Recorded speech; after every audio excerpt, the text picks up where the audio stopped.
Olá, boa tarde. Vamos chegando aqui. As nossas lives aqui da Todo Assunto, elas acontecem todas as quintas e domingos, às 18h30. Mas, né, não dá pra ser assim tão engessado, a gente lida com outras pessoas, então às vezes a gente precisa fazer alguns ajustes, que foi o caso de hoje. Então, hoje a nossa convidada, a Luciana Fres, ela não ia conseguir participar amanhã, até por conta das eleições, um dia mais tumultuado, mais corrido, então antecipamos para hoje a nossa conversa, mas normalmente as lives acontecem aí de quinta e domingo. Oi, Neide. Daqui a pouquinho a Lu também chega por aqui. Enquanto eu aguardo ela chegar, eu vou me apresentar. Para quem não me conhece, eu sou a Renata, aqui do Todo Assunto, e busco sempre trazer pessoas para conversarem assuntos relacionados à educação infantil, à infância e à educação antirracista, né? Então, hoje a nossa conversa vai ser com a Luciana. Vai ser uma conversa bem tranquila, bem leve, né? A intenção aqui da Todo Assunto não é fazer formações, oi Maju. A intenção aqui da Todo Assunto não é fazer formação de professores, né? Não é nada sério, não é uma entrevista. É um canal mesmo de bate-papo, de troca, de conversas, né? Para que a gente conheça outros assuntos, para que a gente fique um pouco mais antenado em relação a outras questões, né? Pare um pouco para refletir, pense de um outro ponto de vista, né? A gente sabe que se a gente tiver uma conversa hoje, daqui 10 anos for ter a mesma conversa, nosso ponto de vista e nossa opinião vai mudar totalmente, né? Então, é muito importante que a gente esteja sempre... Oi, Lu! É muito importante que a gente esteja sempre... Eu tô falando aqui pro pessoal, Lu, eu vou falar pra vocês assim, a Lu tava um pouquinho nervosa com essa conversa, mas eu quero tranquilizá-la. Eu tô falando aqui pro pessoal o seguinte: Todo Assunto é um canal de conversa, é um canal de troca, é um canal de partilha, é um lugar de bate-papo. Então, não esquenta, a Lu, é tranquilo, não é nenhuma entrevista, você não tá aqui de frente com o Bial, com a Marília Gabriela. E a intenção é essa mesmo, assim, né? A gente fazer trocas, a gente conversar, a gente bater um papo. Essa é a intenção. Vamos bater um papo. Faço de conta que a gente tá numa videochamada só nós duas. A intenção aqui da Todo Assunto é essa, é a gente conversar sobre assuntos variados, pegando pontos de vista, as impressões, para que isso ajude a gente aí na nossa construção e na nossa reflexão diária, tá bom? Eu vou chamar aqui a Lu pra gente conversar, pra gente não perder muito tempo.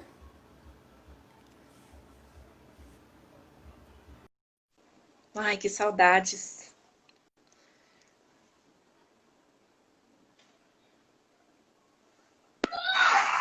Oi, tudo bem, Lu? Eu tô bem, e você? Pronta para o encontro com Fátima Bernardes? Menina, eu tô me sentindo mesmo no Jô Soares. Quem me dera. Quem me dera, já pensou? Você tá aí no lugar da apresentadora, né? A gente que tá aqui pra falar e que fica assim, pensando, pô, É, tomar cuidado pra não virar meme, né? eu imagino, eu imagino. Já pensou, Lu? E aí, como que você tá, Lu? Cara, tô bem, né? Tô mó feliz de participar dessa live, porque eu tô.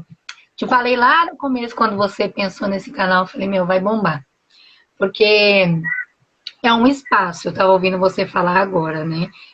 Não se propõe a ser um espaço de formação, mas é um espaço de fala, né? E das lives que eu acompanhei, de algumas pessoas que eu vi, e até quero assistir algumas que eu já sei que vai rolar, né? Então, eu vejo assim que por esse momento da educação, aliás, pelos momentos que a educação já vem passando, você está dando um espaço de fala de vários assuntos, de várias temáticas, para que pessoas se posicionem, se coloquem, outros ouçam, outros discordem, ou outros complementem a opinião de alguém. Então, assim, achei assim, já tinha falado no começo, seu canal vai bombar, Rei, porque é muito legal o que você se propôs a fazer. Tá bem no começo ainda. Não tô, digamos aí, blogueirinha, né? Tem só, eu acho que tem uns 400 seguidores, então tem pessoas que eu acompanho. A Dana Vargas mesmo, da Convocar Assunto, que foi quem me motivou, assim, a falar, poxa, quero fazer parecido. Já tem mais de 4.000 seguidores, então, assim, mas são pessoas que já estão há mais tempo. Mas eu brinco com o Uhum. meu esposo, é lógico, né? Para o ego da gente faz bem se você olhar o número de seguidores crescendo, é sinal de que você está abrangendo mais pessoas. É. Mas, por enquanto, eu fico pensando muito assim, Lu. Eu acho que se eu conseguir que alguma live entre na cabeça de alguém e mude um pouco o olhar sobre determinada coisa, eu já tô feliz. Então, você não vale. É o meu marido, a minha irmã, o meu primo. É isso aí, é só família, filha. Eu vou dar uma força. Mas eu vi que a Marjorie tá A aí. Márcia entrou, a Neidmar entrou, não sei se ainda tá. Mas é igual, filha, minha irmã entra, meu marido entra, é assim. Ai, que bom. Mas é legal, Lu, porque eu tenho recebido algumas mensagens no direct e as pessoas elogiando. Essa semana mesmo, depois, a Val, nossa, Val, você não morre nunca mais. A Val me mandou uma mensagem essa semana, depois da live com a Michelle, falando: Poxa, achei muito legal a conversa. Eu parei para pensar sobre muitas coisas que eu não tinha ideia, sabe? Então, eu acho que isso que é o legal, a gente conseguir, poxa, hoje ela falou uma coisa que eu não tinha parado para pensar. Então, essa é a ideia, sabe, Lu? É a gente acender uma luzinha na cabeça das pessoas, refletir um pouco mais. Então, assim, a Lu, ela já trabalhou como professora, ela já trabalhou como gestão, já trabalhou na área de gestão, hoje ela tá fora da escola, mas é uma mulher que eu admiro muito. Eu acho muito poderosa, eu falo isso pra ela, eu admiro muito, sou assim, fãzaça. Acho um mulherão em todos os sentidos. E se Hum, apresenta, Lu, pro pessoal, fica à vontade, a gente vai conversando. Fica tranquila, tá tudo certo, tá? tá, peraí que eu tenho um invasor. Ah, vai lá com o papai. Tem vários, pode deixar. Oh, meu Deus. Pega aí. Tá. Pronto. Pronto.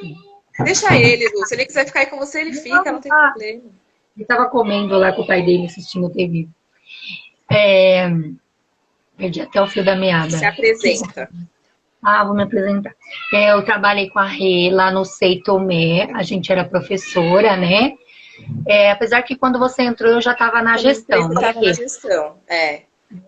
Estava como assistente de diretora e depois foi uma experiência muito boa, mas muito difícil, porque é muito difícil você ser gestora na escola onde você era professora. Imagina. Então, e eu também não tinha muita experiência em gestão. Foi minha primeira vez. E a gente, quando a gente está numa escola e a gente é muito apaixonada pela educação, a gente vem cheio de grandes ideias e grandes mudanças. A educação, eu sinto assim, ó, eu me formei em pedagogia em 2003. Eu estava pensando isso essa semana, né? Eu me formei em 2003. E de lá para cá, muita coisa mudou. Em 2003, estava bem naquele momento de transição em que as ideias socioconstrutivistas e sociointeracionistas estavam começando a pipocar nas escolas. Mas não era nada claro. Eu lembro na faculdade que quando se falava disso, se falava em comportamento de criança e não em metodologia de educação. Então a coisa era muito, muito complexa, ninguém conseguia entender muito o que estava acontecendo, o que estava fazendo. Algumas escolas tinham uma ideia e aplicavam uma teoria e achavam que aquilo era suficiente e se diziam. Então eu tive a felicidade de, antes de entrar na prefeitura, na rede onde a gente trabalha, eu tive a felicidade de trabalhar numa escola que ela tinha uma abordagem muito boa e uma formação para o educador muito boa, trabalhando muito com projetos. Então, em 2008, quando eu fui para a rede, eu me formei em 2003, nesse período eu tinha muita curiosidade da educação, só que eu não tinha muita certeza de onde eu queria atuar na educação. Então eu dei aula para educação infantil, depois eu fui para o Fundamental 1, aí depois eu fui para o Fundamental 2, depois eu fui dar aula no estado para No EJA. no EJA, depois para o ensino médio. Aí eu ia entrando em tudo onde eu tinha oportunidade, eu ia entrando para poder entender, conhecer e saber. E foi maravilhosa essa experiência. Só que aí quando eu vim para a rede, para a prefeitura em 2008, eu entrei na educação infantil e foi um choque, porque essa ruptura, ela estava muito latente. Tinha muita briga, uma formação, um pé Nossa, era briga. Porque era um que defendia isso, um que defendia aquilo. E o que mais me chateava era a conversa sobre o brincar. Porque o brincar sempre parecia que era uma coisa que estava se perdendo, que estava indo. que não existia e que a escolarização e brincar eram coisas que não se conversavam, que não trabalhavam juntas. Então, trazer conteúdo, ou trazer projeto, ou pensar e ter intencionalidade na educação infantil passou a ser visto com maus olhos. Sim. Porque você iria tirar a liberdade ou a natureza do brincar.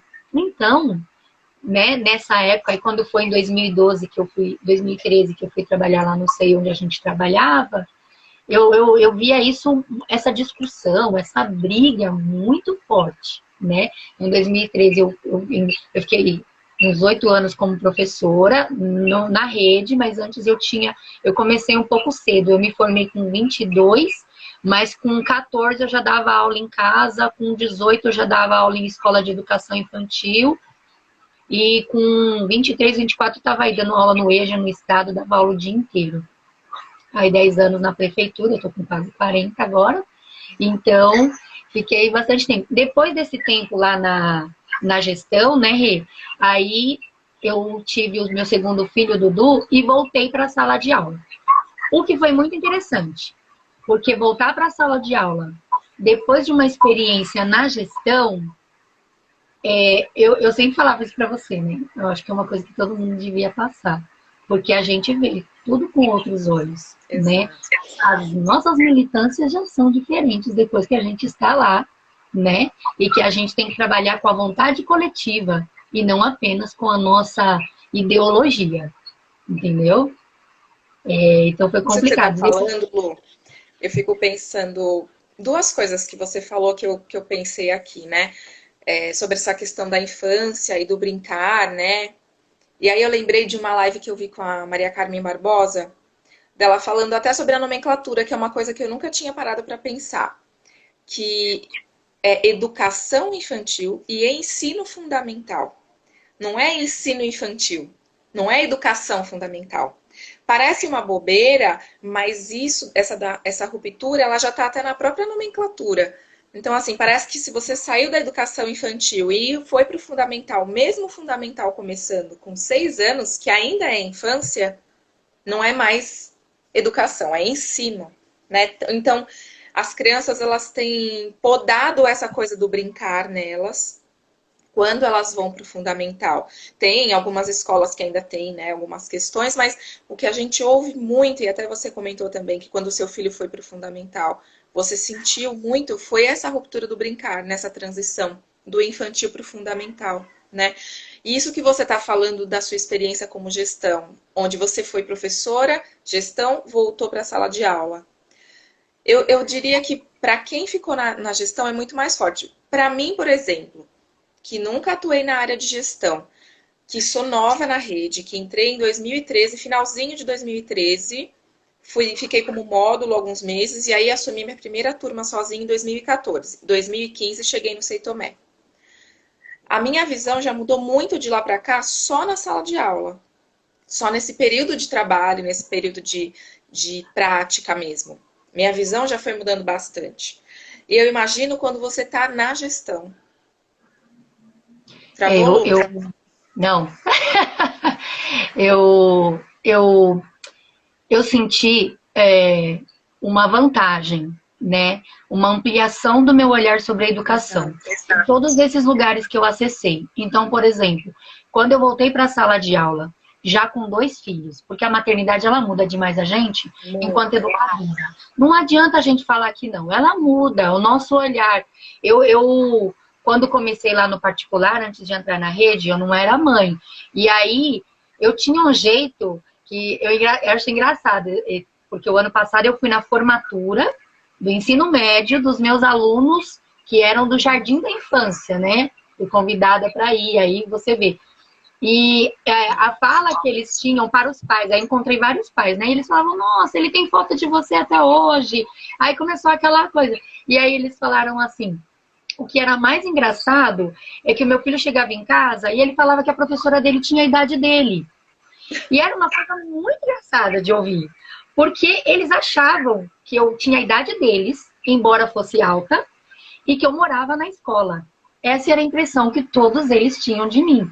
Porque o professor que ele se debruça em brincar, em se envolver, ele é visto de forma diferente. Eu sempre gostei, né, do bom humor, né? Você me conhece, ainda mais na intimidade e na amizade, e, gente, não sou uma pessoa muito séria, embora eu tenha essa cara assim, mas eu sou uma pessoa que está sempre soltando uma piada, né? A pessoa que trabalha comigo sempre fala.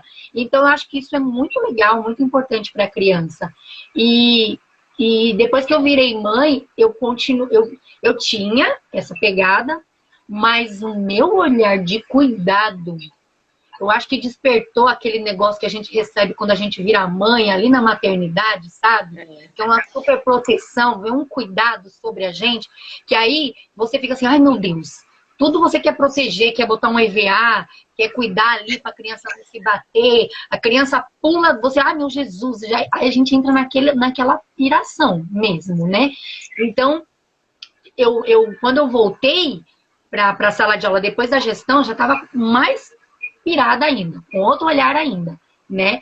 E só que eu tinha também aquela coisa materna de sentar, de botar mais no colo, de ouvir mais, de prestar aquele De detalhe. acolher. É. E a minha experiência com a educação infantil sempre foi muito louca, né? Eu sempre foi meio laboratório mesmo, né? Eu lembro que quando a gente estava lá, que a gente começou uns projetos, que eu tinha parceria com a Marina, que é uma professora muito bacana, que eu acho que vai estar aqui um dia, eu lembro que a gente ainda Logo tinha aquela. mais. Vamos fazer um projeto? Aí a gente desenhava todo o projeto, tudo. E aí a gente achava no começo que a gente ia sentar e ia ter aquele momento de roda com a criança, tipo um B2, umas crianças de 2 anos, 1 para 2. E aí a gente ia ter aquele momento em que eles iam olhar para nossa cara e conversar com a gente. E teve um momento que eu propus, e às vezes a gente pega, faz todo um planejamento, e aí não acontece nada. E aí o professor fala assim, meu Deus, onde foi que eu errei? Meu Deus, planejei, ia ser tão legal. Frustração. Puxa, deu tudo errado. Depois que eu fui para a gestão e voltei, o meu olhar foi outro. Porque quando o meu planejamento não dava certo, eu ficava feliz. Porque, afinal de contas, eu propus, eu trouxe ou não trouxe, e a criança é quem conduziu o processo. Exato. E eu simplesmente pude participar e me apropriar. E houve troca. Ela trouxe, eu sou um par experiente, ela é um par menor, só que ela estava com os pares iguais e desafiantes tanto quanto ela. Então, nessas vivências é que havia a riqueza. E aí eu propus, assim, vamos abrir mão do estereótipo de sala de aula e de sucesso e vamos passar a deixar o que todo mundo vai chamar de caos, mas deixa acontecer e vamos filmar para ver o que vai dar. É a proposta mais louca. E aí a gente tem vídeos, a gente filma a gente sentada, ou em pé, ou na frente do espelho, conversando e interagindo, e você não vê um monte de crianças ao nosso redor olhando para nossa cara. Você vê criança mexendo em foto, você vê criança andando pela sala, você vê criança passando com um brinquedo, mas você vê que dali a pouco aquela criança que parecia estar totalmente dispersa, ela chega na gente e conversa com a gente exatamente aquilo que a gente Faz um estava falando. comentário. Totalmente pertinente. É. Isso que você tá falando, Lu, para mim era muito difícil mesmo, porque eu tinha essa visão dominadora, digamos assim, né? Eu vou entrar na sala, agora vamos sentar e ver uma história. E as crianças iam sentar em roda, ficar sentada durante a história, eu ia contar toda a história e eles sentados olhando para mim. E isso, quando você, porque eu, diferente de você que trabalhou em escola particular antes e aí foi para a rede, eu nunca trabalhei na educação. Nunca tive nenhuma experiência. Trabalhava em uma seguradora só com adultos, mas sempre curti essa parte da educação, me formei, prestei o concurso, falei, bom, se eu for chamada, eu largo tudo e vou. E foi o que aconteceu. Então, quando eu entrei na minha primeira sala de aula em 2014, lá na Zona Sul, sozinha, eu não era volante, eu assumi uma sala de mini 2 e nunca tinha trabalhado nem como auxiliar, eu não tinha assim qualquer dimensão prática. Eu só tinha a teoria e a gente sabe que a teoria é maravilhosa, mas para estar na sala de aula É a prática que conduz muito melhor as coisas. E eu sofri muito, Lu. Eu voltava assim todos os dias chorando para casa, literalmente chorando, porque não acontecia do jeito que eu queria. Eles dispersavam, eu não conseguia. Meu Deus, e agora? Eu propus e eles não fizeram, aquela coisa dominadora. Não, vem aqui, eu tô chamando. E aí passa um ano, passa outro, e aí você vai aprendendo, você vai ouvindo as professoras falando, você vai trocando com as colegas. E aí eu parei para perceber isso que você está falando, de que assim, não dá para romantizar. As crianças, elas não são robôs programados que você fala, agora é a hora da história, e eles vão sentar e ouvir a história. Cara, você vai sentar e vai ouvir a história, quem quer ouvir a história. Tem aquele que está prestando muito mais atenção, brincando no canto, do que aquele que está sentado na sua frente olhando para você. Mas a gente romantiza muito, né? E isso causa uma angústia, né, Lu? E é o que você É. falou. Quando você consegue perceber isso, é libertador. Eu tenho pensado muito em educação na sua parte total, né? É, depois que eu saí lá do SEI, eu tive a oportunidade de trabalhar lá na SME. E aí eu estava lembrando, você falou da Maria Carmen, porque na época que eu entrei na SME foi justamente a época que estava em confecção do currículo da educação infantil. E eu pude ouvir, conversar com ela e com as outras educadoras, ter algumas trocas, e eu fiquei apaixonada pelas Ah, falas dela. imagina. E na construção do currículo. Então, assim, aí já na SME você já tem uma visão mais globalizada da educação toda. Como um E, todo. e aí já vinha muito de ensino fundamental 1, ensino fundamental 2, e as propostas, e os projetos. Então, você sai daquele mundo da educação infantil e participa daquele todo. Essa visão maior assusta, porque você vê que a rede é muito grande, que são muitos interesses, desde interesse em ideologia, educação, interesse político, uma série de coisas ali naquele caldeirão misturada, e você aprende muita coisa sobre educação, sobre a máquina da educação, sobre como funcionam as coisas, né? E depois desse tempo lá e de participar de várias coisas que dizem respeito à educação, na parte administrativa, inclusive as compras da educação, que eu nunca imaginei que eu teria esse acesso de conhecer e de entender os propósitos de uma compra, de uma infraestrutura de uma escola da rede. Eu agora estou atuando aqui na diretoria regional da Jaçanã Tremembé, com uma outra experiência, que agora eu estou trabalhando na experiência de conhecer a rede parceira, que era uma coisa que eu também não conhecia. E que a gente tem uma ideia, mas não sabe a riqueza e também tantas coisas que eles enfrentam e que eles vivem ali nessa parte da rede parceira, que também é da educação infantil, né? Então, quando eu pude, tive a oportunidade, e agradeço muito a Deus por ter tido a oportunidade de ter essa amplitude de visão e de sair daquilo que eu via, porque a gente é muito cheio de opinião e de achismo diante daquilo que a gente está, só do nosso ponto de vista e do nosso corredor, e a coisa é muito maior e muito mais ampla, né? Sim. Então, hoje em dia, eu tenho pensado educação de outra forma, né? E aí eu lembro de uma discussão da Maria Carmen, que eu amei. E a gente estava lá e estava todo mundo discutindo e tal, e falando exatamente sobre o quê? Sobre a educação infantil. E aí, eles estavam discutindo lá no currículo sobre a questão da alfabetização, que foi algumas coisas que geraram muita polêmica nos encontros, né? Que muitos educadores participaram nessa construção do currículo. E aí ela trouxe algumas falas, e aí eu falei assim, gente, não é possível, porque essas falas que ela trouxe são coisas que lá em 2006, 2007 já se discutia, já se falava, mas lembra quando eu falei no começo da instabilidade que existia na educação, onde muitos defendiam isso, defendiam aquilo, e o brincar ficou no meio, parecendo que o brincar era o muro. Ou você ensina, ou você brinca. Ou você brinca. E aí ela estava falando que as pessoas veem, então, a alfabetização de uma forma totalmente errada. Porque pensam assim, vamos alfabetizar na educação infantil, então vamos lascar letra e fonema e nananá, e nananá. E não é isso. né? Muito pelo contrário. As aquisições que as crianças vão fazer vão partir delas mesmas e a gente, estando ali como mediador ou não, elas vão produzir e vão caminhar o seu caminho de acordo, porque a criança, ela vai vir da casa dela já cheia das histórias dela, cheia das percepções dela, cheia de medos dela, cheia de coisas que são próprias dela, porque se ela vê, e ela tem um mundo lúdico, então se ela vê uma discussão, ela vai ter um ponto de vista de acordo da ludicidade dela, daquela discussão que aconteceu na casa dela, né? As coisas que ela vivenciam são vistas do ponto dela. Aí você vem numa escola com um monte de crianças, com um monte de ideias diferentes e de vivências diferentes, e aí bota lá o professor lá no meio para intermediar, para participar dessa festa, né? Então, deixa eu só falar uma coisa que você comentou e é uma coisa que eu tenho pensado assim muito mesmo.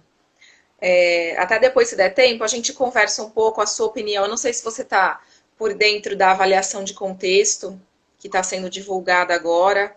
A Eliana Bering acho que está divulgando para a gente sobre a avaliação de contexto, mas em resumo é assim, uma avaliação externa que vai acontecer nas escolas como forma de apurar se os indicadores de qualidade, né, os índices lá dos indicadores de qualidade, como que tá nas escolas, né? E aí você falando tudo isso eu lembrei, porque a gente está nessa semana acompanhando essas lives sobre a avaliação de contexto. E uma coisa que eu percebi é assim, apesar da gente ter muitos documentos oficiais, muitos documentos norteadores, de que, de certa forma, né, seria um pouco mais, como que eu posso dizer, existem, né, os caminhos que podemos seguir e que devemos seguir, enfim. Mas cada escola tem a sua autonomia para realizar o seu trabalho. E muitas vezes essa autonomia, eu não sei o que as pessoas acham disso, mas a minha opinião, né? Eu acho que muitas vezes essa autonomia, ela tem uma linha muito tênue, assim, entre o bom e o ruim. Porque ao mesmo tempo que essa autonomia permite para a escola executar o seu trabalho da forma como ela pretende, da forma como ela acha mais fácil, respeitando o contexto dela, respeitando a comunidade dela, porque a gente sabe que cada comunidade é única, não dá para fazer um trabalho casadinho em todas as escolas iguais, né? A gente sabe que tem que respeitar os contextos, mas ao mesmo tempo que essa autonomia é muito boa nesse sentido, é muito ruim porque a gente sabe que, infelizmente, em alguns lugares fica um pouco solto, fica um pouco largado. Já que eu posso fazer do meu jeito, mesmo tendo, né, esses documentos que me norteiam, eu faço meia boca, sabe? Então, assim, isso eu acho muito delicado na educação, porque as crianças são as mesmas. A Maria Carmen Barbosa fala isso também. Eu vi uma live dela que ela falou muito isso. As crianças são as mesmas, né? Então, é preciso ter uma certa coerência nas escolas, porque a criança que sair da escola aqui da Zona Norte se mudou lá para a Zona Leste e precisou entrar numa escola nova, é a mesma criança. Mas a gente sabe que muitas vezes são mundos muito diferentes. Então, eu peguei esse gancho para falar sobre isso que você está falando, porque nessa avaliação de contexto, ela está gerando, até o Cristiano falou, tem sido um assunto muito espinhoso, porque tem gerado muitas discordâncias e muitas opiniões diferentes. Alguns ficam, poxa, que legal, uma avaliação de contexto que vai entrar nas escolas para observar, para apurar, né, como que está a qualidade daquela escola, né, com o intuito, eu penso assim, com o intuito de apontar, como se fosse algo, uma sondagem para ver, olha, isso está bom, isso precisa melhorar, mas não em caráter punitivo. Essa é a minha visão. E é o que eu entendo que eles estão falando. Mas, em contrapartida, muitas pessoas estão extremamente preocupadas e aflitas do tipo, mas não é justo, o número de crianças em sala é muito alto, a infraestrutura não é adequada, então como que vai vir alguém de fora cobrar uma qualidade da minha escola que independe só do trabalho do professor, o que eu concordo também, né? Eu também tenho esse olhar, mas eu acho importante, por isso que eu falei, para tentar equilibrar a qualidade, para que todas, dentro da sua autonomia, respeitem a qualidade que as crianças merecem. Desculpa, olha, falei demais, Lu. não, eu estava pensando no que você estava falando, porque assim, eu acho que qualquer instrumento que se propõe a ser avaliativo, para ele chegar a a a ser algo assim que traga uma equidade, eu acho muito difícil. Sim. Porque a nossa educação, ela é muito diversificada. É isso que você está falando. Essa liberdade é boa, porque as escolas podem trabalhar com as suas comunidades locais, podem entender a sua realidade e atuar sobre aquilo. Mas também é ruim, porque, novamente, é o que eu sempre falo, fica muito na mão de quem está cuidando da gestão, né? E aí, se você tem algum interesse, tem compromisso, a coisa vai ser muito boa. Por que fala assim, nossa, a escola lá do bairro tal é tão boa e também é da prefeitura e ali é tão ruim? Por que será? Então, se esse instrumento, ele ou se propõe a ser punitivo ou não, não sei. Mas se esse instrumento, ele trouxesse a possibilidade de trazer, de fato, esse equilíbrio, entendeu? De impulsionar que as gestões mantenham certos níveis de qualidades obrigatórios, que garanta direitos essenciais, eu acho que ele é bem-vindo. Eu não sei se essa é a proposta, eu conheço bem pouco desse assunto. Mas eu acho assim, eu estava pensando, eu tenho conversado com muitas mães, muitas amigas, muitas pessoas sobre a educação, porque eu fiquei muito aflita com uma série de coisas com os meus filhos nessa pandemia. Você falou até uma coisa que eu lembrei, que não, depois eu vou falar da ruptura um pouquinho mais específico nas coisas que doem na gente, né, na nossa pele, né? Mas eu acho que a pandemia foi uma coisa assim muito muito difícil para as escolas. Algumas escolas, eu vou falar no geral, tá? Não da rede pública ou particular, mas elas elas se sentiram muito desafiadas e elas tentaram ao máximo se manter interessantes. E talvez, para o que você falou, né, muito interessante, para o ensino fundamental, onde a criança já acabou incutindo essa ideia de que não, eu tenho matéria, eu tenho prova, eu tenho isso. Para algumas crianças dessa faixa etária, até o ensino virtual deu certo, mas para a educação infantil não deu. Não sei por quê. E eu não sei. Se eu tiver errado, alguém pode até colocar aí.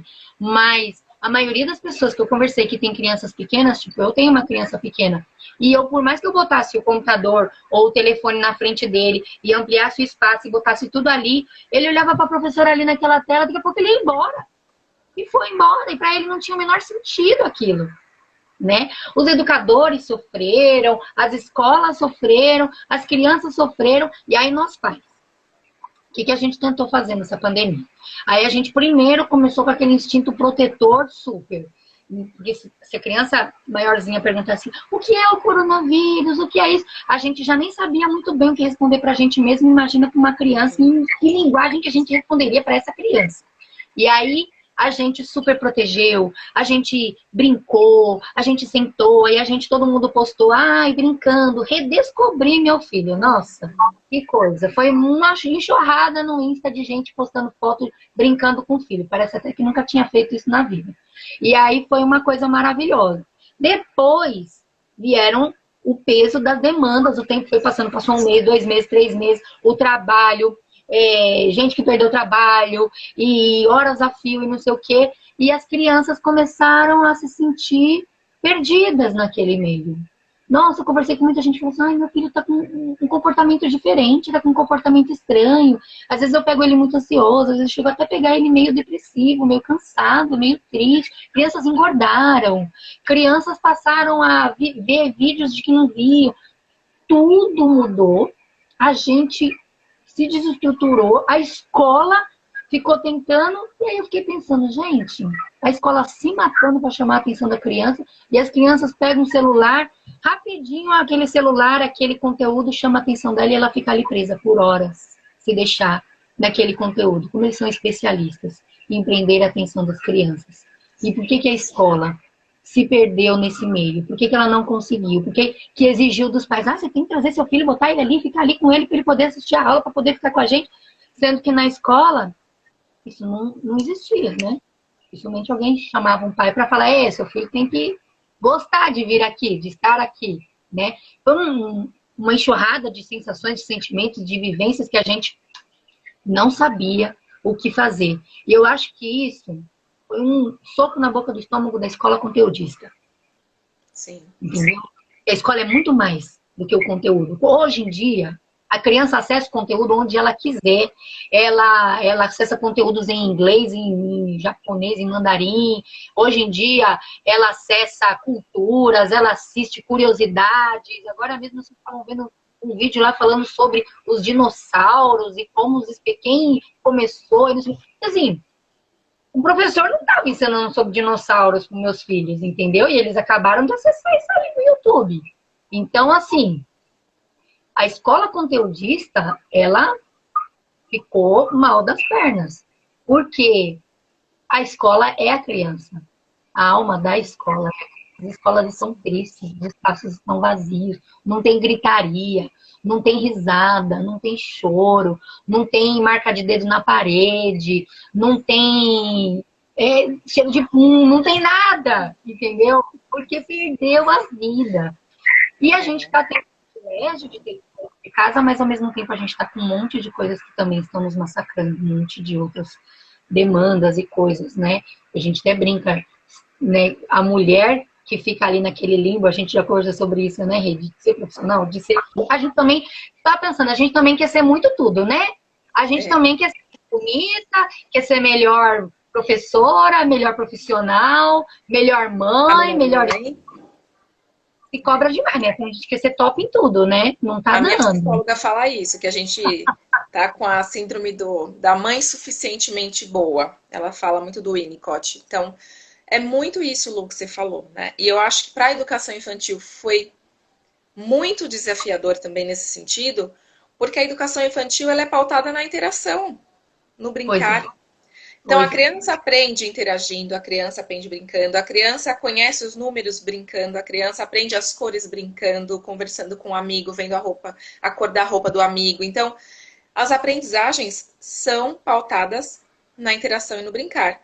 E aí em casa, com a tela, isso foi podado totalmente. Então, acho que a maioria das escolas, né, no Sei Tomé, eu vou falar pelo Sei Tomé, as nossas estratégias foram: vamos sugerir brincadeiras e propostas e vivências que as famílias possam fazer com as crianças, porque de fato não tem como. Como eu vou pegar um bebê do berçário de 1 ano, hoje é contação de história, e vou ficar. Não rola, né? Primeiro, por conta da exposição às telas, que nessa idade nem é recomendado, e segundo, que eles não ficam mesmo. E eu vou falar agora como mãe, eu peço, assim, eu não sei se a Andréia ainda está aqui, que é a professora do Pedro, lá do Sei Tomé, e eu sempre falo para ela, para Ana Lúcia, que também é a professora dele, assim, eu fico constrangida porque eu não participo do GSA. Eu não consigo. Para quem não sabe, GSA é o ambiente virtual, né, de atividades, onde a gente faz as postagens, né, o Google Sala de Aula. Então, assim, eu já estou acompanhando as postagens como professora. Então, eu participo da estruturação, participo do planejamento. Então, eu vou brincando aqui com ele, vou propondo as coisas aqui com ele. Mas é o que você falou, a demanda foi começando a ficar cada vez mais louca, mais pesada, né? Ô, ideia! No começo estava mais fácil, porque a gente ainda estava engatinhando como vai ser, vai postar no Google Sala de Aula, vai postar no Facebook, a gente não sabia muito bem ainda como ia fazer, né? Hoje vamos ler um texto, enfim. Quando o negócio pegou mesmo, olha, a partir de hoje você tem um plano de trabalho para preencher, você precisa fazer isso, isso, isso, tem que postar isso. E aí, o marido trabalhando em casa, também com atendimento, e aí você fica ali, agora eu tenho que desligar aqui o meu computador, porque eu tenho que olhar o Pedro, porque ele vai estar numa reunião, mas agora já vai dar meio-dia, eu preciso fazer o almoço, mas eu preciso ir para a reunião, que vai ser agora. Então, assim, chegou um momento. E as minhas questões pessoais, eu às vezes, é o que eu falei, eu tô fazendo um desabafo mesmo. Por isso que eu falei para você que esse espaço é muito para isso. Na minha terapia, as maiores. Nossa, gente, de novo, Beth. Eu falei, na minha terapia pipocou Beth aqui na minha tela. Na minha terapia eu falo muito disso, muito da culpa que eu sinto. Porque tá aqui agora, essa 1 hora conversando com você, é uma culpa que eu tenho. Era 1 hora que eu poderia estar com meu filho. Mas eu, Renata, eu preciso preservar minha sanidade mental. Eu fico em casa trancada com meu filho 24 horas por dia. Eu não vejo outras pessoas. Eu, meu filho e meu marido.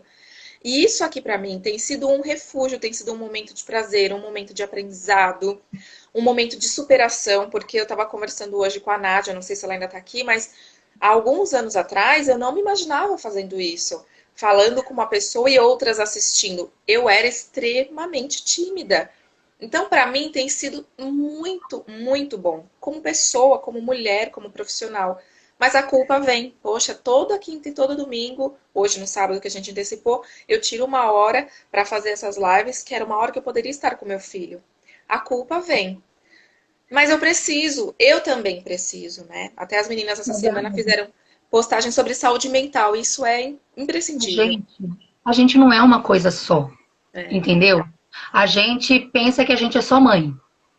E aí a gente quer ensinar, quer aprender, quer fazer tudo. E a gente pensa que a gente é só aquilo, mas a gente não é só aquilo, a gente é muito mais do que só aquilo. Só que também é querer ser o melhor só naquilo, porque nós somos várias versões, né? Nós somos várias coisas.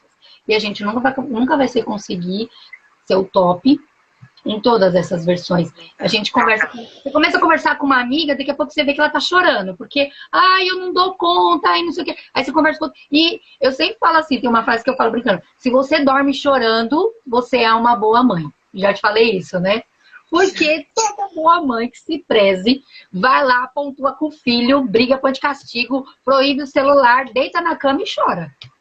Porque pensa, ai, eu trabalhei o dia inteiro, eu devia estar abraçando, eu devia estar sentada brincando, mas aí eu parei para fazer uma comida. E aí, se quiser fazer uma comida rápida, você faz um miojo. Se você quiser fazer uma comida nutritiva com um brócolis, você vai levar mais tempo, né?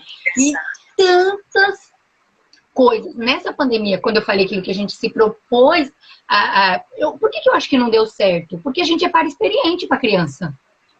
A gente não é para desafiante. A gente não é para igual.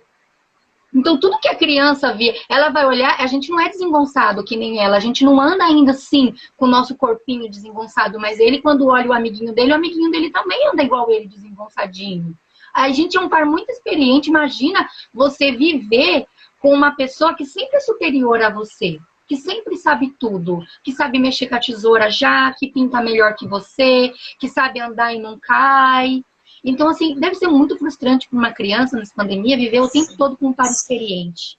E não ter tido a oportunidade de viver com uma criança que também tropeça, sabe? Eu fico imaginando as pessoas que fala, pula, e o outro pula da escada, cai no chão e fala, ai, nem doeu, ó. Sabe? Essas vivências não aconteceram. E aí a gente se pega como mãe chorando, frustrada, nervosa, porque a gente tá falando, ai, eu tô fazendo de tudo. E ele não tá feliz e parece que não é o suficiente. E não é. E nem. Eu sou desengostada mesmo, amor. E não é. E não será. Entendeu? E não será nunca. Porque ele precisa daquele par desafiante, igual, ou um pouquinho mais, ou um pouquinho menos dele. Ele precisa, às vezes, se sentir mais experiente que o outro, ou um pouco melhor, ou olha, eu sei mais do que você. E a gente foi pai, aí você falou, tem um espaço e eu estou propondo a atividade para a família fazer com o filho. E é neste momento que eu tô achando que tá dando errado. Que é quando a gente tá fazendo com o filho, mas... Gente, tem que ser mãe novamente. Será que agora conhecendo vocês eu acerto? e eu acho que... Andréia, você é maravilhosa, Andréia. Gente, eu não vou falar, não vou entrar na intimidade dela, mas ela é uma mãe maravilhosa. Então... Cada uma é maravilhosa do seu jeito, Andréia. Não existe mãe suficientemente boa, perfeita. A Beth está aqui para ajudar nisso. Eu acho que uma coisa que ajudou foi que eu tenho 2 filhos. E eles brincaram muito. Mas um é bem mais velho que o outro. E aí eu fiquei sempre pensando nisso, né? Quando um é muito mais velho, quando tem o outro menor. Não houve uma paridade nessas relações. Não houve uma paridade nas vivências. A criança sofreu por isso. A gente se cobrou. Outro dia, pra você ter uma ideia, eu tava Você falou assim, eu preciso ter o meu momento, eu preciso ser eu. E aí eu tava me arrumando naquela loucura que a gente acorda, bota a criança para estudar, prepara o leite da outra, naquela loucura, vai, aí já fala, já começa com o marido, porque eu tenho que trabalhar, né, lá na Dre, não é todo dia que eu faço home office. Então hoje é dia disso e não sei o que, e você começa a esquematizar a sua vida, porque parece que se alguma coisa sair errada, desanda o dia. E aí eu tava lá no espelho fazendo a minha maquiagem, né? E sabe quando você tá assim no espelho fazendo batom correndo? E de repente, Rê, eu parei, que eu tava mexendo assim, eu parei e eu olhei para além do que eu estava fazendo. Eu estava me maquiando, mas eu estava fazendo aquilo tão no automático que eu parei e olhei no fundo dos meus olhos. E parei um momento para me olhar no espelho e pensar em mim. Porque a gente está se anulando em favor de tantas demandas e de tantas coisas que a gente esquece de se dar uma olhadinha, de lembrar a criança que somos, que existe dentro de nós, o que nos faz sorrir, o que nos dá prazer, o que faz a gente gargalhar, o que a gente gosta de fazer, o que a gente... Uma infinidade. A gente passaria aqui o dia falando de um monte de coisas nesse outra temática aí, entre ser mãe e tantas outras coisas. Mas eu acho que esse momento da pandemia, ele foi... Eu acho que ele tem que servir de alguma forma como um momento muito reflexivo para a educação, para o que a educação se propõe. Né? Para a educação que é conteudista, para a educação que está tão preocupada... nesse live da Maria Carmen, ela fala que o problema é que não há um projeto entre a escola que manda e a escola que recebe, né? Educação infantil e ensino fundamental. Muito pelo contrário. Às vezes, a família ou até a escola fica, o ano que vem você vai ver, hein? O ano que vem não vai ser assim. Ah, o ano que vem, ó, não tem mais isso não. Ó, agora você vai levar brinquedo para a escola, mas ano que vem você não leva não. E a criança fica naquela coisa, gente, onde que eu vou o ano que vem? E o que é o ano que vem ainda, né? Porque eles nem sabem o que é isso. Então você imagina a cabeça dessa criança que até o ano passado podia levar o brinquedo preferido, podia brincar dentro da sala de aula e agora ela vai se ver sentada numa mesa, enfileirada, com uma professora dizendo um monte de coisas para ela, né? E quando o meu filho, aí contar aquele relato lá, quando o meu filho foi do ensino fundamental, e ele estava numa escola muito bacana, que garante uma educação infantil cheia de projetos e vivências. E aí, eu confiei, mandei para o ensino fundamental, né, pela estrutura da escola, tudo, mas eu comecei a perceber uns comportamentos tão diferentes nele, tudo, e aí eu comecei a intensificar a minha comunicação com ele para ver se ele soltava, né, alguma coisa diferente, né? E aí, teve um dia que ele falou assim, ah, mãe, falou lá a pessoa da escola, né? E tem uma fala muito importante que eu gostei da live da Michelle, que como o adulto, ele permeia, ele indica caminho, a fala dele, por mais intencional ou não que seja, como ele acaba induzindo, né? E aí, eu não sei se foi essa fala ou não, mas quando ele falou assim pra mim, ah, porque agora, ele falou que nós não, eu perguntei para ele, que meu filho é bem de falar, né, o Pedro, né? Eu perguntei se a gente ia poder brincar, e que momento que a gente ia poder brincar e se a gente ia no parque. Primeiro ano, 6 anos de idade, né? Não sei se era o primeiro ou o segundo. E aí ele falou assim, não, agora vocês são pequenos adultinhos. Agora vocês vão... Tipo, agora a coisa é séria, agora a vida começou. E aí eu ouvi aquilo, eu fiquei assim, passada. Então, como mãe, como educadora, eu não sabia o que pensar, eu não sabia o que fazer. Eu fiquei ali perdida. Eu não sabia se eu ia na escola. Eu tentei me acalmar, né? Porque eu sou meio nervosa. Eu falei, ai, gente, o que eu vou fazer? Minha vontade era de ir lá e espremer o pescoço de um que fez um negócio desse, né? Com uma criança, com uma turma inteira. E aí eu tenho um filho que comunica comigo, que fala, o que pensa, o que sente, mas dentro dessa sala de aula tem um monte de criança que nem conversa com os pais. Que não tem uma relação aberta, ou que qual é a ideia que ela tem sobre adulto? Porque a partir do momento que alguém fala uma palavra, a criança vai acomodar aquela palavra no sentido das experiências que ela tem posteriores a essa palavra, né? Como ela acomodou essa fala? Então, isso me deixou questionando muito a educação em muitos sentidos, em muitas coisas. E aí, na sequência disso, eu fui lá, conversei, tal, a escola mudou a atitude, né, passaram, não é nada disso, as crianças... Só que aí, esse meu ir na escola garantiu a eles, então tá, então agora eles vão poder ir no parque. Então tá, então agora eles vão poder trazer o brinquedo. Quer dizer, então se eu não tivesse ido lá falar, não ia rolar, entendeu? Se você não tivesse ido falar, assim como muitos pais não vão, né? Não Pelo vão. contrário, né? Assim, a gente tem essa cultura conteudista, né? Nossa, o meu filho tem 2 anos e ele já sabe a tabuada do 10, né? Assim, do 9. Não, A gente tem é, muito isso, né? Essa disputa. O meu já aprendeu a ler, o meu já tá fazendo conta. Parece que é, nossa, que coisa absurda. A gente tem isso. E para muitas famílias isso é muito legal, né? Porque, nossa, agora ele vai aprender de verdade.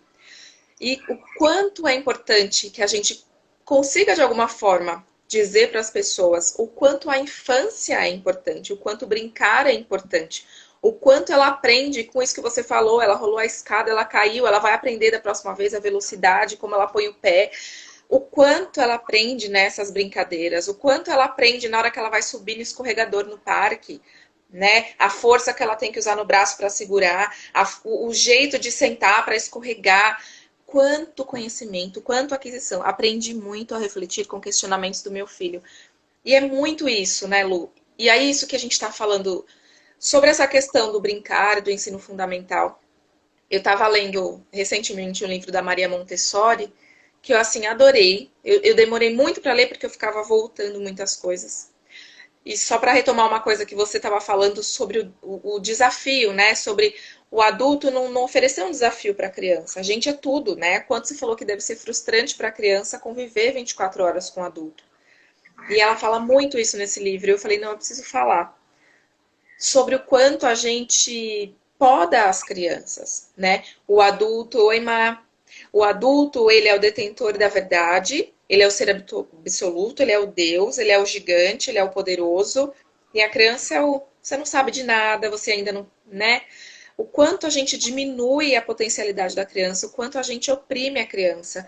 E aí, isso que você falou do seu filho vem muito nessa ideia na minha cabeça. O porquê que muitas vezes, eu fiz uma pesquisa recentemente com algumas famílias sobre para perguntar para as crianças o que elas achavam da infância e tudo mais. Eu acho que você participou, né, Lu? Não, não participou. lembro. Não, Eu não acho que não. lembro também.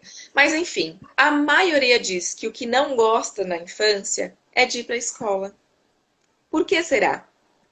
Ir para a A escola é maioria uma das crianças sacra. grandes. A maioria das crianças grandes, Isso, os né? maiores. Os maiores. Isso, Os maiores. exatamente. Porque De se você falar, 7, 8.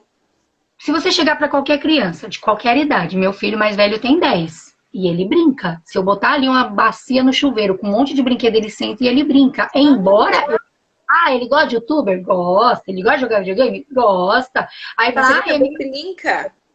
mas vai ver se ele não vai brincar. Ele brinca, todos brincam. A gente, eu acho assim, a família não precisa ser especialista em educação, mas ela precisa saber o que faz bem, o que aquela criança. A criança vem cheia de dons naturais, de talentos. O que eu mais ouço, às vezes, por a gente ser educadora, né? Aí vem da família, algum amigo e fala assim, esses questionamentos sobre educação, porque eu acho que a educação ela ainda não se consolidou brasileira, ainda não se coloca, e aí cada um vende o peixe que quer. Né? E aí você falou lá daquele negócio lá, essa liberdade é complicada por causa disso, porque o particular vende um peixe, o outro particular vende outro peixe, o público vende um peixe, cada um vai vendendo um peixe para a família, e a família fica assim, sem saber para onde ir. Alguns pais perguntam, em que momento que meu filho tem que escrever com letra cursiva? Em que momento que ele tem que aprender inglês? Em que momento que que hora? Não sei, gente. Sei que você tem que observar seu filho e ir permitindo que ele viva as experiências à medida que ele consegue, que ele pode, à medida que é possível também, à medida que o seu dinheiro dá também, e quando não dá você pode fazer outra coisa. A gente só quer viver, estar, e a gente se sentiu muito frustrado por não dar conta da escolarização dos nossos filhos dentro de casa. Nós, Sim. pais, estamos arrasados, nós estamos tristes. Eu penso assim, eu tenho 2 filhos. Um filho meu faz aula todo dia, dá tudo ok, não me preocupo. O outro, para ele, ele abandonou a escola.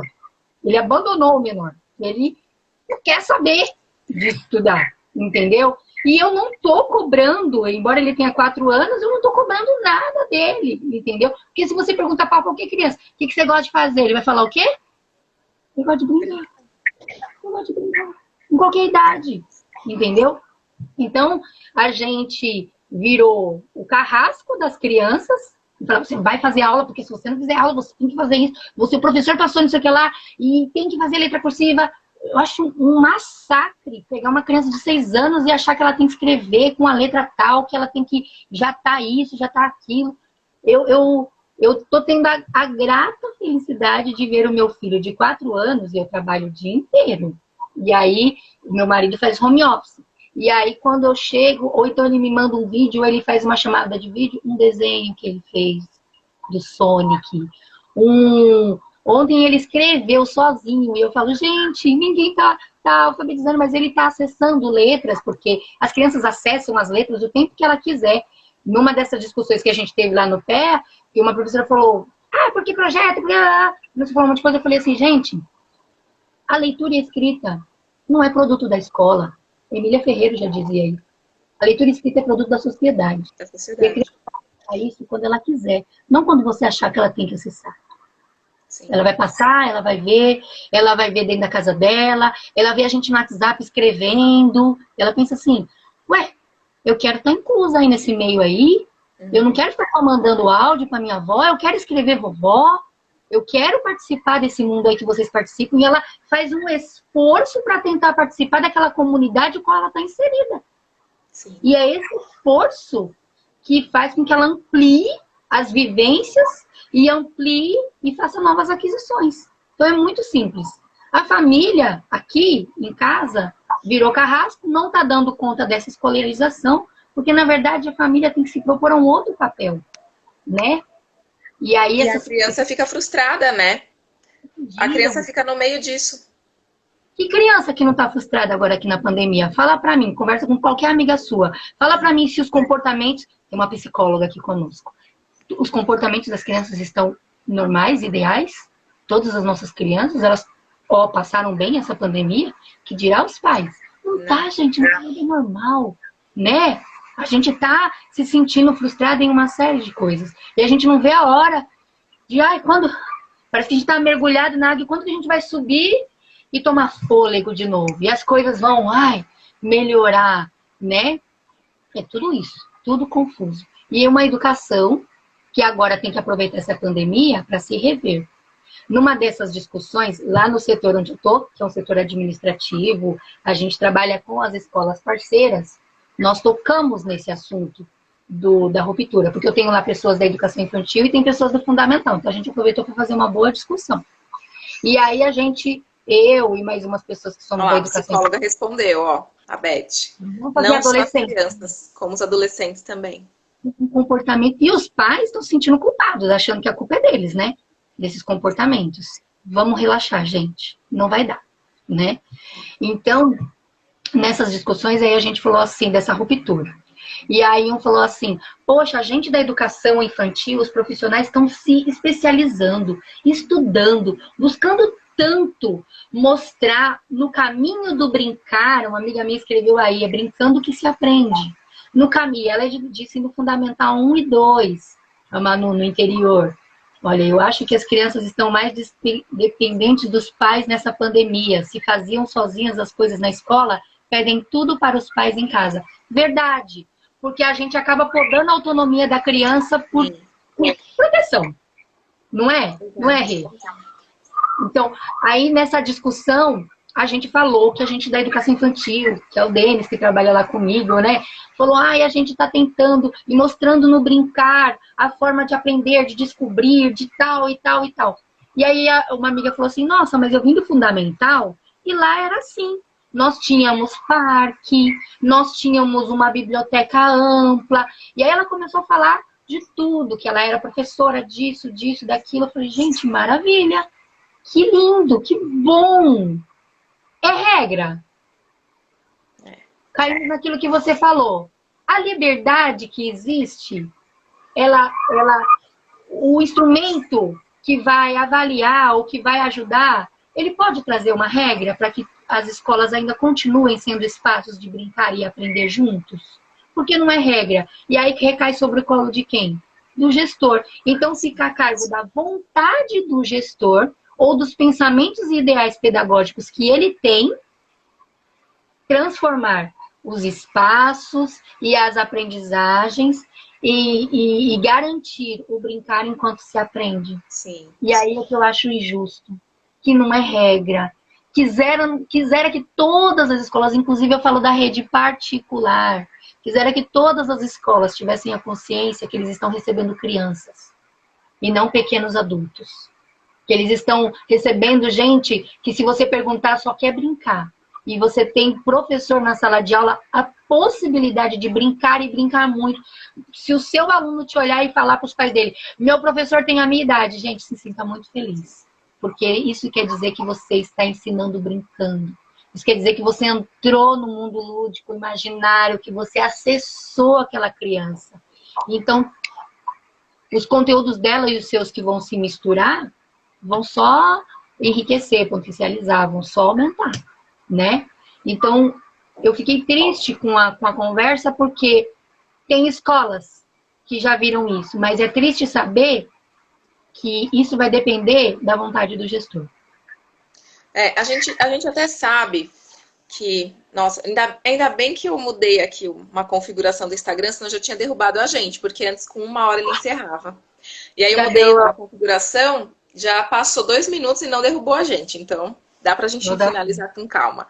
Mas temos que parar de valorizar o que não tem significado. Exatamente, Val. Isso que você está falando, a gente sabe que tem uma questão assim, que às vezes vai além do poder individual, seja do gestor, seja do professor, pensando numa questão estrutural. A gente sabe que muitas escolas não têm uma estrutura, não tem um parque, não tem um espaço adequado para correr, não tem um espaço adequado para brincar. A gente sabe que isso ainda é uma coisa que precisa de muita atenção. As parceiras mesmo, como você falou, né, em algumas situações são sobrados. Então, a gente sabe que estruturalmente falta muito ainda. Mas eu penso sempre, tem uma frase que eu ouvi a Maria Alice Proença falar, e depois que ela falou isso para mim, eu tenho levado isso para tudo na minha vida. Entre o real e o ideal, vamos fazer o possível. Eu tenho falado muito isso aqui, e eu acho que é isso. Qual é o ideal? É uma escola com amplo espaço para a criança correr, para a criança brincar, com um parque enorme, onde ela possa ter contato com a natureza, com o mato, com o barro, onde ela possa se sujar, brincar com a areia. Esse é o ideal. Qual é o real? O real é uma escola pequena, sem espaço, sem natureza. Tá. E aí, por conta disso, eu vou cruzar os meus braços e vou dizer, olha, eu não tenho espaço, minha escola não tem condições para eu garantir essas coisas para as crianças. Então, aí vem o possível que ela fala. Dentro do possível, dentro do meu espaço, dentro do que eu tenho, dentro do meu real, o que eu posso fazer para garantir uma infância legal para essas crianças? E eu acho que é isso que falta, Lu. Eu acho que, às vezes, a gente se apega muito ao que a gente não tem. E aí, nisso, a gente fecha os nossos olhos para tantas possibilidades e oportunidades que podem vir.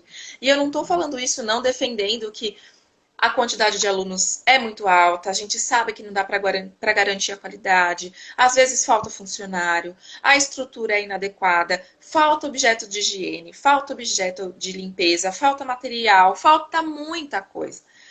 Mas se a gente for, o Cristiano falou isso outro dia, né? Se a gente for ficar sentado, cruzar os braços e, olha, eu só vou conseguir fazer uma coisa legal o dia que eu tiver tudo isso. E aí? Nesse tempo todo, aonde fica a infância? Aonde fica a qualidade da educação para essas crianças? Olha, Rê, eu sempre penso assim. Na minha primeira entrevista de emprego, fizeram uma pergunta, por que você, alguma coisa assim, por que eu queria aquele cargo, alguma coisa assim. E aí todo mundo tava respondendo a mesma coisa, porque eu amo isso, eu amo criança, de escola, né? E aí eu peguei e falei assim, porque eu tenho um compromisso com o processo de ensino e aprendizagem dessa criança.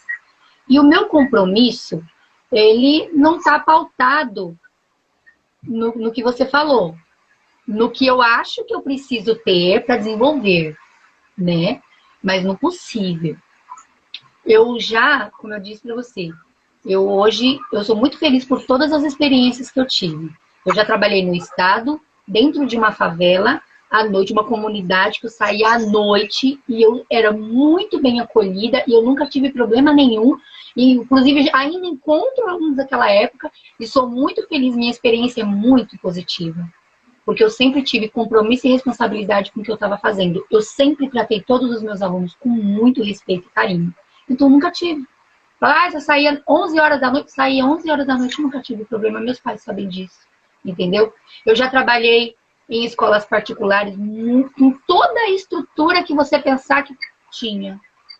Eu já trabalhei lá no Céu Paz, numa comunidade super carente, com crianças que eram de assentamento de invasão que não tinha nem banheiro dentro de casa. E eu trabalhei em lugares que, quando eu entrei assim, em 6, que não tinha nem vidro na janela, que não tinha partes, que não tinha nada, entendeu? Nós, quando trabalhávamos juntas, a gente já esbarrou em uma série de coisas que a gente trazia para a nossa diretora e falava, a gente queria isso, mas não tinha verba, não tinha jeito, não tinha como. Nós já esbarramos em várias coisas, mas a gente sempre, por conta do nosso compromisso com aquela criança, com aquele processo que aquela criança tinha, por conta disso, dessa responsabilidade, a gente dava um jeito. Porque a gente sabe que a criança brinca com as mãos, brinca com o corpo, a criança brinca em correr pra gente abraçar e soltar, a criança brinca de fazer careta, a criança brinca com sucata. Hoje tá na moda, né? Fazer um ateliê de, como que fala? De materiais não estruturados e tal. Agora tá na moda. Isso aí já era coisa que a gente... Quantas vezes você me viu eu chegar no SEI com o meu carro lotado de caixa de papelão que eu passava no mercado e trazia para as crianças brincar de papelão, gente? Então, assim, tem barreiras e a gente tem que lutar para que elas sejam vencidas e a gente tem que um monte de coisa. Mas não podem ser não podem nos parar. Não podem nos paralisar. E é fundamental, não pode abrir mão da maior ferramenta que a gente tem da educação, que é o brincar, que é o lúdico, que é o bom humor, que é rir. Ela não pode abrir mão, porque a melhor ferramenta que a gente tem para desenvolver um trabalho é esse. Não tem outra ferramenta boa, né? Eu acho que é isso, Vi. Eu acho que é isso, Lu. Eu estava pensando exatamente isso, assim, o que pauta tudo e eu acho que nos direciona é o compromisso, é saber o que eu estou fazendo aqui, qual é o meu papel, né? As dificuldades existem, são muitas. Às vezes a gente desmotiva, às vezes a gente abaixa a cabeça e fala não vai dar certo, eu não vou conseguir. Mas o nosso compromisso chacoalha a gente, levanta a gente de novo, fala vamos lá que vai rolar, né? Então, é o que eu penso, Lu. Não é o ideal, a gente não tem o cenário ideal em muitas coisas, a gente não tem o cenário ideal financeiro, estrutural, organizacional, mas a gente tem um compromisso com as crianças. Eu acho que isso é o que tem que nos pautar e nos direcionar sempre no nosso trabalho. E pensar sempre, educação infantil é brincar, infância é brincar. Então vamos garantir que as crianças brinquem. Não precisa de materiais caros, não precisa de brinquedos caros. Uma caixa de papelão do mercado, a caixa do ovo, elas podem virar muitas coisas muito legais. Então, vamos garantir isso para as nossas crianças em casa, na escola, em todos os lugares. Lu, muito, muito obrigada. Quero agradecer muito você ter aceito. Acho que você deu uma relaxada, tá mais tranquila. De frente com Renata, pronto. Não é? Mas é isso, Lu. Queria agradecer. Pode fazer a sua fala de encerramento. E é isso, só quero te agradecer. Eu amo falar com você, você sabe disso, amo conversar com você e hoje não foi diferente. Também amo conversar com você, Rê. A gente às vezes entra às madrugadas falando umas coisas no WhatsApp, é tão bom, te admiro.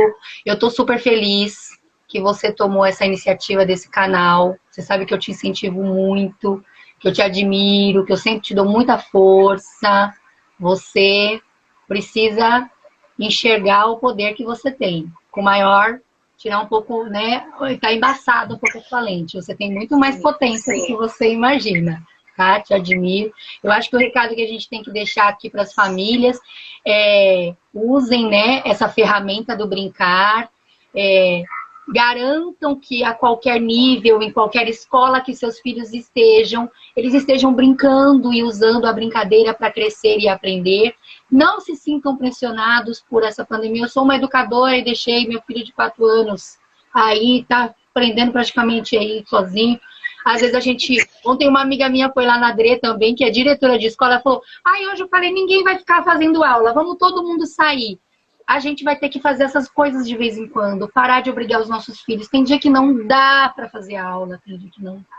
Vamos parar de se exigir, de se obrigar, vamos brincar, vamos ir, porque é um caminho de sucesso. Brincar e rir. Todas as coisas, né? Eu sou suspeita a falar porque eu gosto muito de brincar, de rir com meus amigos, nos grupos de WhatsApp, nosso grupo, né? Não sou muito séria, não gosto, apesar assim, mas eu acho que esse é o nosso caminho, né? Então, sucesso no seu canal aqui, continua assistindo e te seguindo. Obrigada. Tá bom? E sejamos crianças também, para que a gente possa brincar com as nossas crianças, assim como você falou. A gente precisa ser criança, brincar, ser feliz. Isso ajuda muito também. Obrigada, Lu. Obrigada para todo mundo que entrou, minha família, que veio me dar uma força. Gente, obrigada. Obrigada, Maju, Marina, Michele, Nádia. Não vou lembrar todo mundo.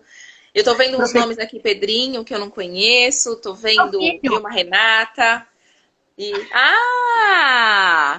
Gente, eu tô sem óculos, vocês não têm noção. Eu fico assim, filha, olha, eu não tô enxergando quase nada aqui, você não tem noção. E aí, Pedrinho, ficou orgulhoso da sua mãe, hein, Pedrinho?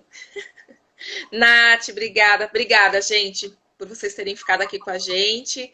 E espero que essa conversa tenha tocado um pouquinho aí o coração de todo mundo também. Um beijo, Lu. Obrigada, viu? Beijo. Beijo para todas. Tchau. Tchau.